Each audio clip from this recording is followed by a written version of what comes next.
Right, so got our, good enough with our filler. Got it sanded. Did our skim coat last night, as you guys saw. Sanded it this morning real quick.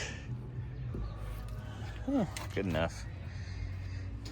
Gonna hit it with some primer, and that part's ready to go. Right, it's primed. I'll let this dry. Probably hit it with one more spritz. I mean, it's fugly, but it works. I mean, at least it's a quarter panel. Look good enough on the stands. All right. It's not good, but it's good enough. Gayle can feather out the edges when she sands to paint. But it looks all right.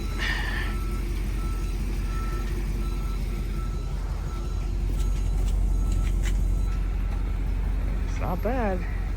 It's not good, but it's not bad. It's good enough for a race car.